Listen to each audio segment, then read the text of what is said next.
Sveiki, gerbėmieji.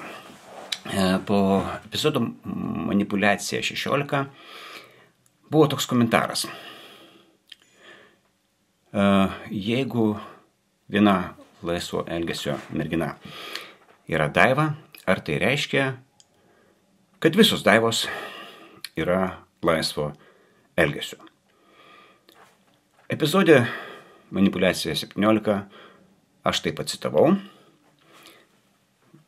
Biški elaboravau, braukiau paralelę į kitą kategoriją žmonių, bet pamiršau papasakoti anekdotą susijusiu su tema. Jeigu mes paimtumėm terminą laisvo elgesio mergina ir ieškotumėm antonimo, tai būtų padori mergina. Dabar anekdotas. Jeigu padori mergina sako ne, tai reiškia galbūt. Jeigu jinai sako galbūt, tai reiškia taip. Jeigu jinai sako taip, jinai nėra iš tikrųjų smarkiai padori mergina.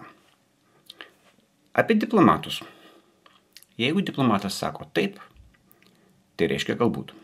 Jeigu sako galbūt, reiškia ne.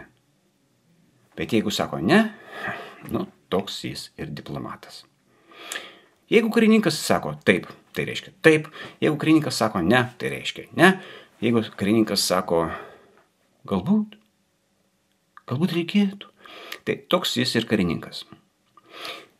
Vidurinė dalis šito anekdoto apie diplomatą priskiriama Šarliui Taleranui, kunigaikščiui.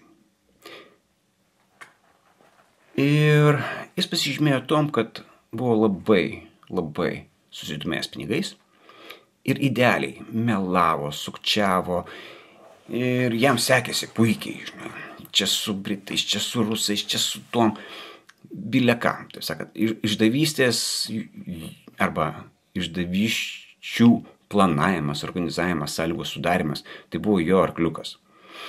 Tai yra, jisai nieko nedarė be naudos savo.